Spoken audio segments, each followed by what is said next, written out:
buenas tardes a todos. ¿Se escucha en la parte de atrás? ¿Sí o no? ¿Sí se escucha? Muy bien, muy bien. Pues queremos en esta tarde no extendernos tanto. Ha sido un día largo. Y posiblemente ya las mentes están agobiadas. Mucha información. Y ahora pues hace falta tiempo para descansar y procesar, digerir esa información, pero no podemos terminar la programación sin cumplir con esta parte también. Y queremos continuar hablando de cómo prepararnos, como dice el título general, para la crisis final. Si es la crisis final, ¿cuántas más vienen después? Ninguna más. Pero saben ustedes que lo bueno de esto es lo que viene después. Después de la crisis viene lo mejor que alguna vez el ser humano pueda haber esperado y deseado. Así que pensemos no tanto en los momentos difíciles que se avecinan, aunque debemos prepararnos espiritualmente y materialmente. Nuestros ojos deben estar puestos en Jesús, quien es el autor y el consumador de nuestra fe. Que Él ha de venir y aquellos fieles y leales a Él por su gracia seremos redimidos y estaremos con Él por la eternidad. ¿Se ha puesto a pensar lo que serán los sábados en el cielo? Donde millones de seres perfectos en adoración perfecta vayamos a la presencia de Dios. ¿Han pensado ustedes cómo serán las comidas en el cielo? Me imagino que todo va a ser crudo. Así que damas no tienen que preocuparse, no hay que calentar tortillas en el cielo. Nada más ir al huerto y ahí tomar los frutos, ¿no es así? Y ya ni hay que lavarlos porque ahí no hay contaminación, nada de eso. Simplemente, bueno, a usted le gusta la manzana, pues vaya a la zona de las manzanas, ahí están las manzanas. ¿Saben ustedes que hay más de 300 variedades de manzanas? Eso después de 6.000 años de pecado. ¿Cuántas más no habrían antes del pecado? De tamaños, de colores, de formas, de sabores. El Señor es bello cuando Él hace cosas y es grandioso también. Así que de mi parte me toca la zona de los mangos, pues es mi fruta favorita. Así que si esa es la suya, nos encontramos allí durante la comida. Y no se preocupe, hay suficientes para todos. Además, en el cielo no hay estaciones. Aquí hay estaciones donde tan solo por unos meses tenemos cierta fruta, ¿sí o no? En el cielo hay todo el año esa fruta. Todo el año esa fruta. Y sobre todo comer del árbol de la vida. Dice que da su fruto cada mes. Y da frutos diferentes cada mes. ¿Usted se ha puesto a pensar en un árbol que puede alimentar a millones de seres humanos? Y que cada mes da un nuevo fruto. Dice que el río de vida corre por el medio del árbol. Y que su tronco está a ambas partes del río. Pónganse a pensar el tamaño de ese árbol. Las dimensiones que ha de tener. Y cada mes tiene que echar la flor inmediatamente, la fruta y madurarla, porque cada mes tenemos que comer de ese árbol. Así que Dios ha preparado cosas que usted y yo no entendemos. Pero podemos por la gracia ser salvos y por la fe creer que lo que Él ha dicho es ya cierto. Así que el Señor nos bendiga y que podamos prepararnos para estos sábados maravillosos donde todos podemos cantar en perfecta armonía. No tan solo algunas pocas personas que tienen el talento, allí todos tendremos el talento de la música. No olvide, el lenguaje del cielo es musical. Constantemente hay música en el cielo. Y podemos tocar instrumentos perfectamente también. Así que me imagino que serán ceremonias que cada sábado será superior al anterior y superior al anterior. Queridos, tenemos que estar ahí. Nada de este mundo debe llamar nuestra atención más que pasar la eternidad con nuestro Salvador. Y que ninguno de los que estamos en este campamento, incluyendo nuestras familias, conversos o no conversos, también puedan acompañarnos y estar ahí en esa ocasión. Muy bien, pues sin más introducción vamos a compartir algo importante para esta crisis final, y es la fe. En el libro Consejos para Maestros y Padres, en la página 94, dice que si alguna vez nosotros creemos la verdad, es porque la practicamos. ¿Qué hace que la verdad nos impacte? No es el conocimiento intelectual de ella, es la práctica. Así que si alguna vez el Señor nos muestra alguna verdad, y durante este campamento, en sus iglesias también, constantemente se presenta la verdad. es con el único objetivo de que usted y yo podamos practicar y vivir a la altura de esa verdad. Con eso en mente quiero animarles a abrir sus Biblias al Evangelio, o no al Evangelio, es una carta de Hebreos, capítulo 11, versículo 6. Y quizás muchos pueden repetirlo aún de memoria. Hebreos 11, 6 dice, pero sin fe es imposible agradar a Dios. ¿Qué elemento es necesario, imprescindible para agradar a Dios? La fe. ¿Qué más dice el versículo? Porque es necesario, no es opcional, que el que a Dios se acerca crea que hay, ¿y qué más? Que es galardonador de los que le buscan. Así que la fe tiene tres elementos. Número uno, agrada a Dios. El segundo elemento que encontramos es que es necesario. Y el tercero es que Dios galardona o premia o recompensa a aquellos que le buscan en fe. Y gracias a Dios porque también esto es una promesa. Vemos que esa fe es la necesaria para pasar la crisis final de la historia. Esa fe es la que nos da el valor, y no tan solo el valor, la confianza de que cada promesa que Dios ha hecho ha de cumplirla. Y si Él tiene el poder para hacerlo, y yo lo creo, yo sé que cuando llegue el momento, Dios cumplirá su promesa.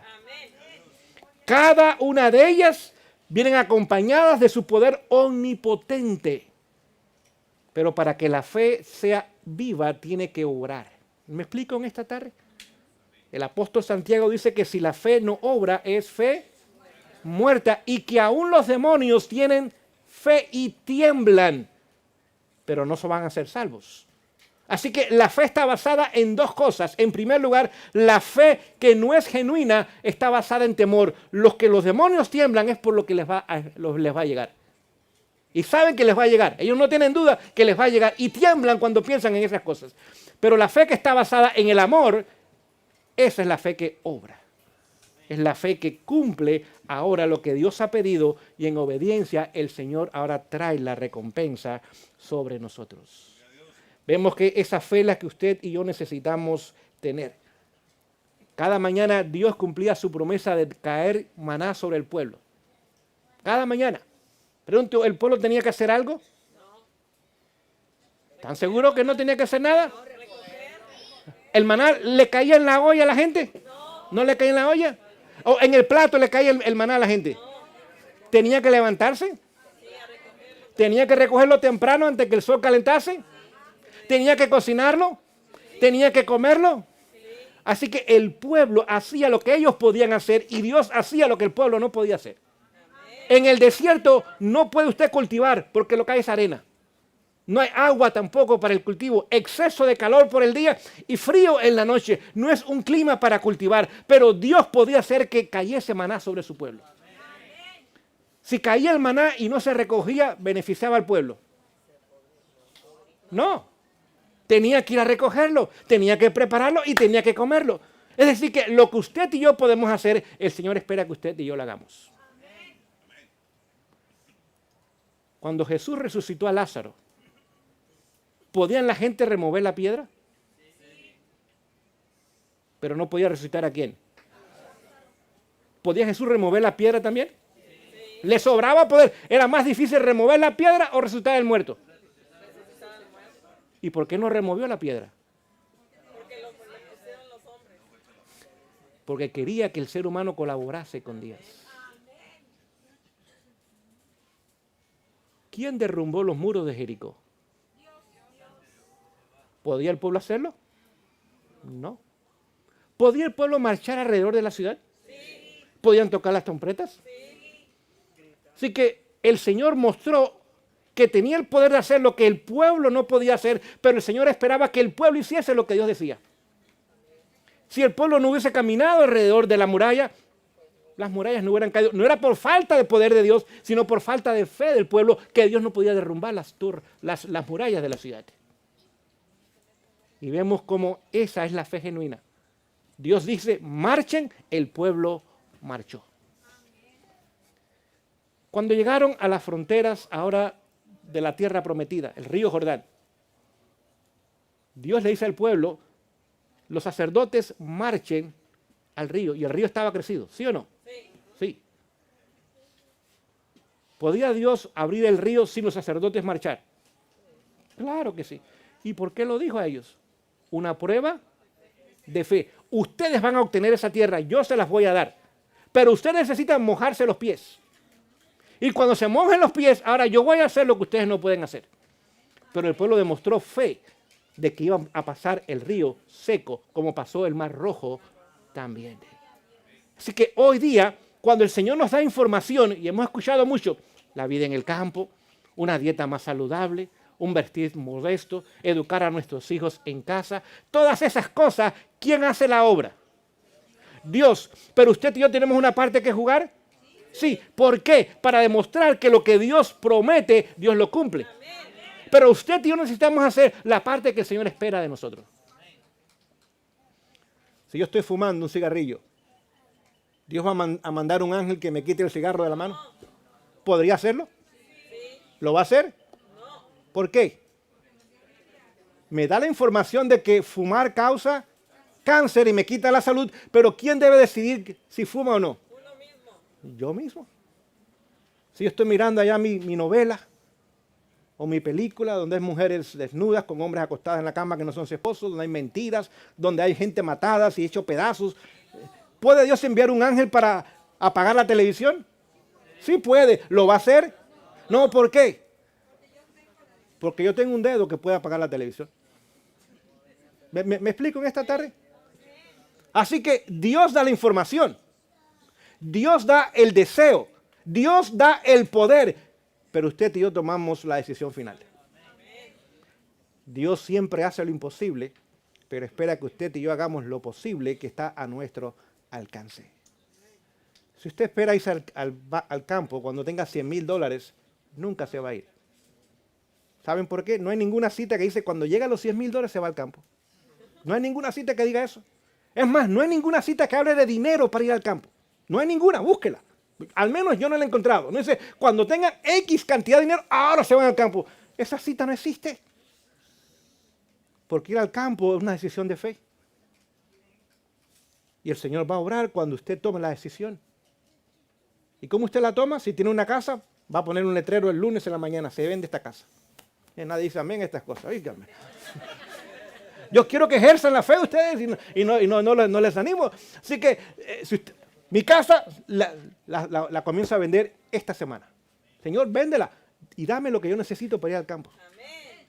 Puede ser que la venda al día siguiente, puede ser que le tome quizás 6 meses. Usted está haciendo lo que usted puede hacer. Porque esa casa es suya y usted puede venderla. Y el Señor no va a mandar un ángel con un letrero, un rótulo que diga se vende. El Señor no va a hacer eso. Esa obra usted y yo la podemos hacer. Pero el Señor va a traer al comprador en el momento correcto. Amén. Y le va a ofrecer lo correcto. Para que con ese dinero ahora usted se vaya a Hawái. No. ¿No? ¿A Cancún entonces? ¿Tampoco? ¿A Punta Cana no nos vamos entonces? ¿Tampoco nos vamos? Ahora con ese dinero yo lo puedo emplear, ¿ir a dónde? Porque ya he ido buscando. Señor, no tengo el dinero, pero voy a comenzar a buscar un lugar. ¿Dónde? No sé, aquí hay 50 estados. Además, quizá ver si el Señor quiere que usted esté en otro país. ¿Entendemos ese plan o no? Así que, Señor, yo quiero estar donde tú quieres que yo esté. Y el mejor lugar para mí es donde tú quieres que yo esté. Sea aquí o sea en otro lugar. Así que cuando abrimos nuestro corazón para que la voluntad de Dios se haga sin restricciones de nuestra parte, ni condiciones, sino dispuestos a hacer la voluntad de Dios, ahora el Señor hace lo que usted y yo no podemos hacer. O quizás usted quiere cambiar su dieta y reconoce que hay cosas que necesitan mejorar en su estilo de vida. Digamos, Dios no va a mandar un ángel para que me ponga unos tenis y yo salga a caminar. ¿Por qué no? Porque eso lo puedo hacer yo. Yo puedo comprar los tenis y yo me los puedo poner. Yo no tengo que esperar que el ángel venga y me ponga los tenis, sale a caminar media hora. No, eso lo puedo hacer yo. Lo que el Señor va a hacer es que me va a permitir caminar, me va a dar aire y sol y no me va a cobrar por eso y me va a dar salud como resultado de seguir sus principios. Lo que yo no puedo hacer, Él lo puede hacer. O quizás tengo que ir a casa y abrir el refrigerador. Y quizás allá hay unos cadáveres fríos y congelados, no sé si me explico. Entonces usted va a tomar esos cadáveres y se los va a dar a la mascota. O a la basura. A la basura. Entonces, y cuando vaya a la tienda, voy a comprar alimentos no en la funeraria. Porque en las tiendas hay funerarias, hay cadáveres tendidos. No sé si me explico. Entonces usted no va a ir a la funeraria, usted va a comprar sus alimentos en la zona de las cosas vivas. Que si usted siembra, tiene vida todavía.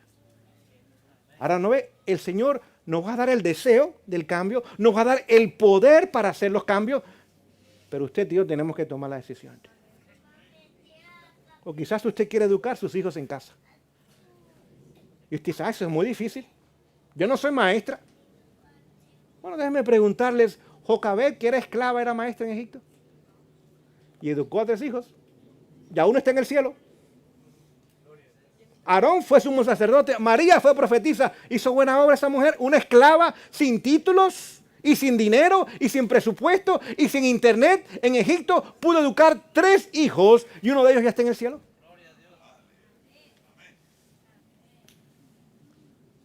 ¿Pudo Ana educar a Samuel en una carpa? ¿Sí o no? Sin títulos. No era profesora. No había ido a ninguna universidad. Era una pobre mujer en una carpa despreciada por la segunda esposa de su esposo que se reía y se burlaba de ella porque era estéril. Pudo Elizabeth, una mujer ya de edad avanzada que ni podía tener hijos a su edad, pero hubo un milagro para que tuviese hijos, educar a aquel que preparó el camino para la venida de Jesús. Pudo una joven como María educar a Jesús en la naturaleza y en la palabra.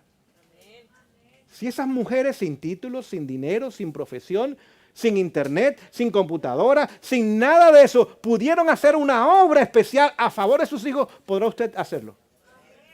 Claro que sí. ¿Quién le va a ayudar? Dios le va a ayudar. ¿Quién nos ha dado los principios de la verdadera educación? Dios nuestro Señor. Exactamente. Y Él nos va a ayudar para entenderlos y aplicarlos en la vida de nuestros hijos. Por lo tanto, la fe es aquella que mueve el brazo del Omnipotente. Cuando creemos que ese brazo siempre obra a nuestro favor y que siempre desea nuestro éxito y vamos a ser recompensados. Amén. Y el Señor quiere en esta tarde ayudarnos.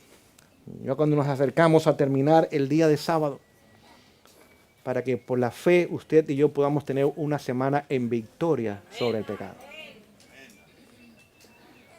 Comparto con ustedes aquí en el libro de Hebreos, capítulo 11, donde estamos leyendo, pero vamos a leer el verso 29 y 30. Verso 29 y 30 dice lo siguiente: por fe pasaron por el mar rojo como por tierra seca. Y continúo la lectura. Lo cual probaron los egipcios. ¿Y qué pasó con los egipcios? Fueron ahogados. Vamos a detenernos ahí. ¿Vieron los egipcios el mar abierto en 2? Sí. ¿Por qué no pasaron al otro lado? La promesa de pasar el mar rojo, ¿para quiénes era? ¿Cumplió Dios su promesa? Es decir, los egipcios vieron, y vieron un milagro. Porque comenzaron a pasar, pero no se beneficiaron del milagro. ¿Saben por qué? Porque no creían en Dios. ¿Los antediluvianos entendieron también en un momento de la historia? ¿Cuándo entendieron? Cuando comenzó a llover. Es decir, cuando la persona ve lo que Dios hace, ya no hay fe.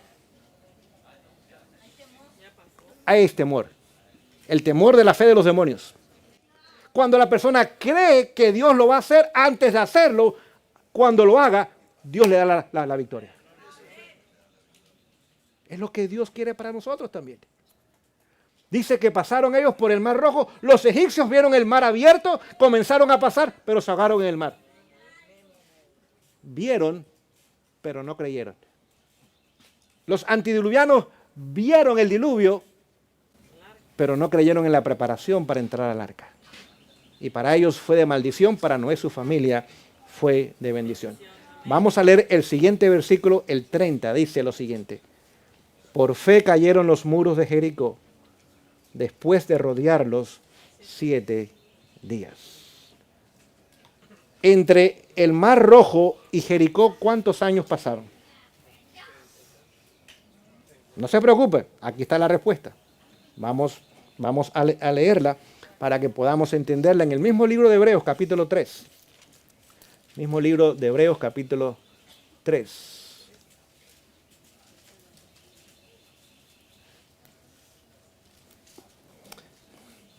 Hebreos 3:19 dice, y vemos que no pudieron entrar a causa de ¿qué?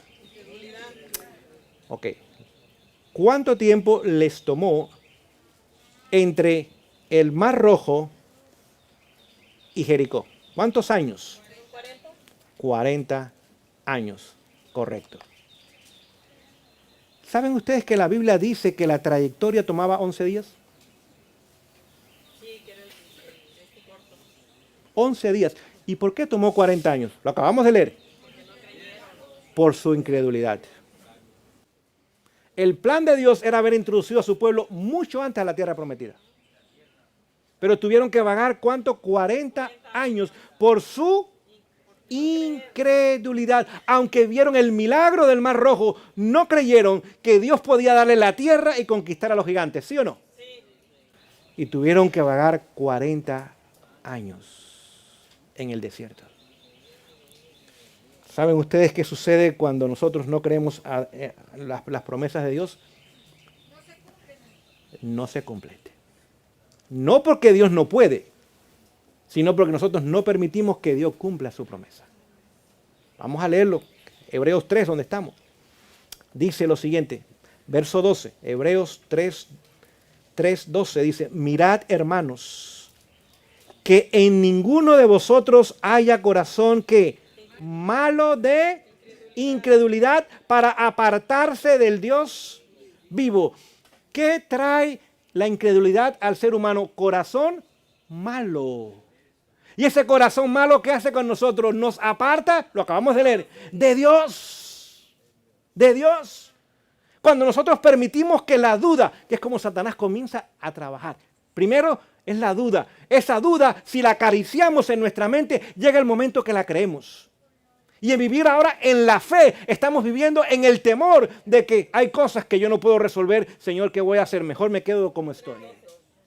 Pero el capítulo 3, el versículo 12 dice que la incredulidad nos trae un corazón malo y ese corazón malo nos separa de Dios. Queridos, tenemos que permitirle al Señor que eso nunca pase con nosotros. Si el Señor dice, acordarte del día de reposo para santificarlo, ¿qué día voy a guardar yo? Sábado. Aunque se requiera sacrificio. Sí. Claro que sí. Claro que sí. Le leo de la pluma inspirada, dice lo siguiente, aquellos que decidan de ser fieles al Señor en el sábado, Dios nunca permitirá que en ellos hayan necesidades. Gloria al Señor. Gloria a Dios. No dice que no van a haber problemas, no dice que no van a haber momentos difíciles, no dice que no lo van a despedir del trabajo. Lo que Dios dice es que eventualmente Él muestra su poder y suple sus necesidades. Suple sus necesidades. ¿Por qué el pueblo estuvo 40 años en el desierto? Porque no creyeron que Dios podía derrotar los gigantes, destruir las murallas de las ciudades y darles la tierra prometida. Pero llegó el momento que Dios cumplió su promesa, ¿sí o no? Sí. Si podía haberlo hecho 40 años después, ¿podía haberlo hecho 40 años antes? Sí. Claro que sí. ¿Dónde estuvo la eficiencia entonces? En la falta de fe del pueblo. Por lo tanto, llegó el momento que ahora Dios llevó al pueblo a las fronteras de la tierra prometida. Ese lugar se llamaba Baal Peor. Y Dios había dicho, aquellos que tengan 20 años o más en el momento de la rebelión, no van a entrar a la tierra prometida. Una de las cosas que ellos habían quejado y murmurado contra Dios es que sus hijos iban a ser derrotados y muertos por los gigantes y las demás naciones que estaban en la tierra prometida. Dice, no, ellos, yo voy a demostrar que ellos son los que van a entrar y ustedes no van a entrar. Sus hijos van a estar mejores que ustedes. Por lo tanto, llegó Baal peor. Y todavía había muchos que estaban vivos y tenían más de 20 años. Y ahora vino el último zarandeo. Dice que Dios permitió la apostasía de Baal peor para limpiar al pueblo de aquellos incrédulos que su corazón era malo y no creía que él podía darle la tierra prometida. Y todos de 20 años o más que vivían en ese momento, ese mismo día, terminó su vida.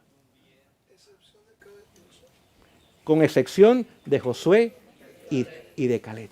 Porque Dios había prometido, ellos van a entrar a la tierra prometida. Ellos fueron los únicos.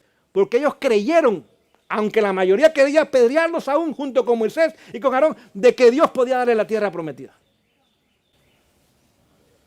Y por eso vemos que cuando llega la ley dominical, es el último zarandeo. Todo lo que no es genuino, que tenga la fe de que Dios puede, aún en la crisis, proveer y hacer milagros y maravillas, no pueden pasar esa prueba. Y lamentablemente ahora tomarán el lado de la oposición en vez del lado de la fidelidad. Por eso hoy día tenemos que desarrollar la fe. La fe viene por el oír. Romanos 10:17. ¿Y por el oír de qué? De la palabra. Si Dios dice algo, yo lo debo creer inmediatamente. No tan solo creerlo intelectualmente, es cierto, sino inmediatamente implementarlo en mi vida. Si no lo hago, el enemigo comienza a ganar terreno. Cuando usted y yo posponemos hacer la voluntad de Dios, el enemigo está ganando terreno. Y es muy peligroso esa posición. Muy peligroso tomar esa posición. Y vemos que todos aquellos, ahora en Baal peor, fueron enterrados y murieron. Josué y Caleb y su familia, los únicos que salieron de Egipto, que entraron a la tierra prometida. Y el Señor va a hacer lo mismo con su pueblo hoy día. Cuando Dios habló con Noé y le dijo, haz un arca. Y también le dijo, toma alimento y ponlo en el arca. Así que usted y yo tenemos que preservar alimentos, semillas, carbón, barro, remedios naturales, hierbas. Preservar esas cosas, no acumular, como algunos quieren hacer que es en exceso, no. Tener lo suficiente para beneficiar a otros, pero también beneficiarnos mientras hay un corto tiempo de crisis y de prosperidad que después ha de venir.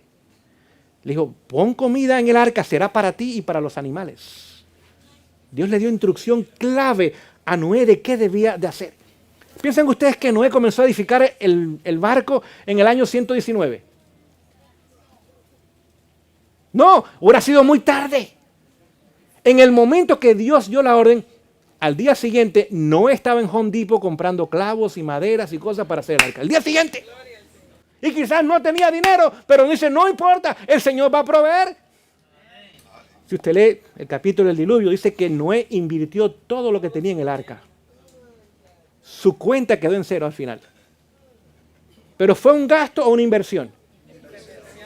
¿Usted piensa que los antidiluvianos que se quedaron con su dinero lo disfrutaron mejor que Noé? No. Y lo mismo va a pasar. Al final de la historia, el pueblo de Dios, en el lugar establecido por Dios, serán reyes y reinas. Amén. Mientras que el mundo estará otra vez como los días de la toma de Jerusalén, comiendo estiércol y lamiendo la suela de los zapatos a ver si pueden vivir con algo. Porque el Señor cumplirá su promesa a favor de aquellos que quieran hacer su voluntad. Vemos que lo mismo pasó en los días de Lot. ¿Los de Sodoma y Gomorra creyeron en lo que Dios decía? Sí. ¿Cuándo creyeron? Cuando comenzó a llover del cielo, ¿qué? Fuego y azufre. ¿Eso era fe? Eso era temor. Y no salieron, fueron consumidos. Lo mismo que Lot y sus hijas vieron en la distancia, vieron los habitantes de Lot, de Sodoma y Gomorra, cuando el fuego y el azufre comenzó a caer sobre ellos, pero ya era demasiado tarde. Por lo tanto, aquello que vemos ya no es fe.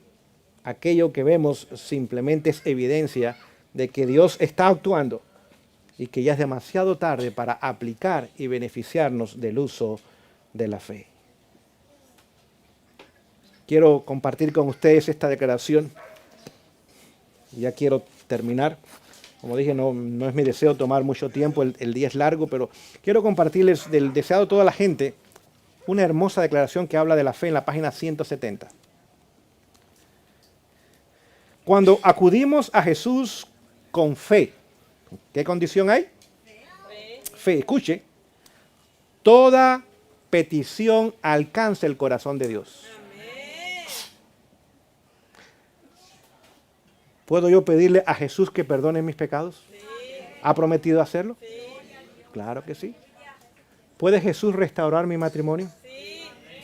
¿Puede Jesús salvar mis hijos? Sí. ¿Puede Jesús dar lo necesario para que usted y yo hagamos su voluntad? Sí. ¿Puede sanar aún una persona terminal? Sí. Claro que sí. Cuando vamos a Jesús con fe, y esa fe Él la da. Romanos 12:3 dice que a todos ha dado una porción de fe. Todo ser humano tiene algo en su corazón que lo inquieta y lo motiva por las cosas espirituales. Y es el inicio. Y cuando esa persona reacciona positivamente a esa invitación de Dios, esa fe comienza a crecer. Continúo la lectura. Cuando hemos pedido su bendición, debemos creer que la recibiremos y agradecerle porque ya la hemos recibido. ¿Okay? Luego, debemos atender nuestros deberes seguros de que la bendición se realizará cuando más la necesitemos. Así que Dios tiene su tiempo también. No siempre es mi tiempo. El tiempo de Él es mejor y superior al mío.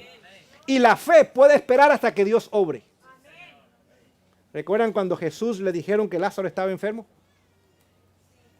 ¿Qué hizo Jesús? Inmediatamente tomó un avión y fue para allá. Un Uber. ¿Tampoco? Esperó 4 días. ¿Y por qué esperó tanto? Porque Dios tenía otro tiempo. Dios tenía otro tiempo. Usualmente cuando alguien nos llama, inmediatamente hacemos lo que alguien quiere. Nos llama la familia y dice, no, que fulano está enfermo, me tengo que ir para allá a visitarlo. Consulte con Dios primero. No sabemos cuál es la voluntad de Dios. Y Jesús, cuando pasaron los 4 días, llegó, ya Lázaro no estaba enfermo. Ya Lázaro había pasado el descanso. Pero él dijo, esto es para gloria de Dios. En el momento que el nombre de Dios iba a ser más glorificado, fue cuando Jesús hizo la obra, porque era el momento para hacer la obra. Y la fe espera en la voluntad de Dios y en el tiempo de Dios. Dios nunca está demasiado temprano y nunca está demasiado tarde. Siempre está a tiempo. Siempre está a tiempo. Dice, cuando hayamos aprendido a hacer esto, sabremos que nuestras oraciones son contestadas. El Señor sabe mis necesidades. Quizás yo necesito un carro, ¿sí o no? Ahora, el Señor no prometió darme un Mercedes-Benz. Ni un BMW tampoco.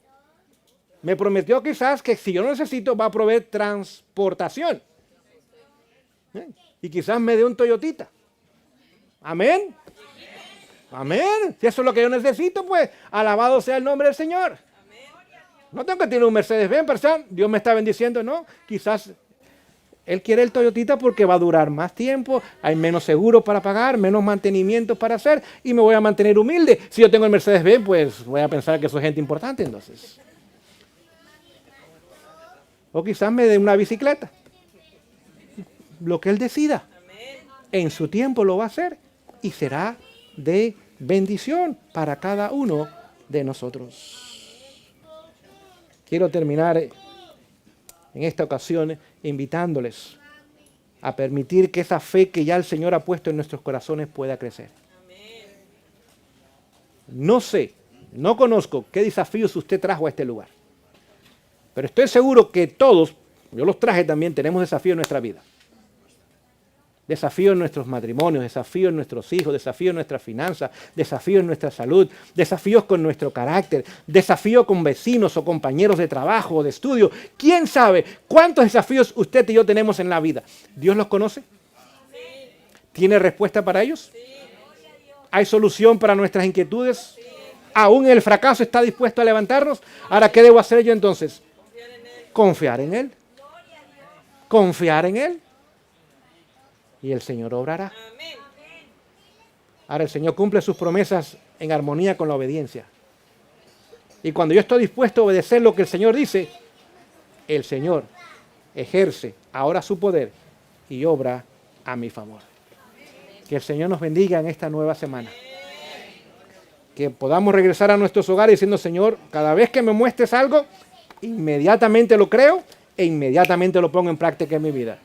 Y el Señor bendecirá esa pequeña fe y nos hará gigantes a medida que ejercemos la fe para gloria de Él, pero también para nuestro beneficio. El Señor nos bendiga en esta tarde.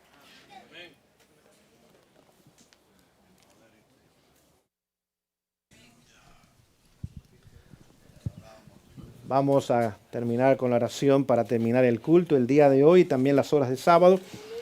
Pero antes de orar, yo quiero animarles a permitir que la palabra de Dios, si es verdad, sea práctica en nuestras vidas. Está la cita muy conocida de todos que dice, no tenemos nada que temer del futuro, al menos que olvidemos la forma maravillosa que Dios nos ha guiado en el pasado y sus enseñanzas. ¿Podemos confiar en ese Dios? Amén. Queridos, si es cierta ese amén, vivamos en armonía con toda palabra que sale de la boca de Dios. Les invito reverentemente a la oración.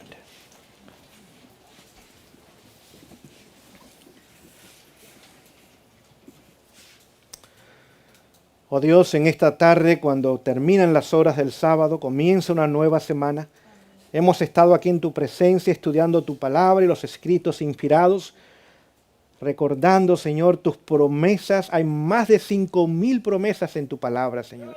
Y cada una de ellas tienes el poder y es más que suficiente para hacerla realidad en nosotros, Señor. Ayúdanos a no vivir en el temor, sino a vivir en la confianza que Dios es todopoderoso. Que sus promesas son tan ciertas como si viéramos su cara en este momento, Señor. Y su presencia ha de acompañarnos como ha prometido hasta el mismo fin de la historia humana.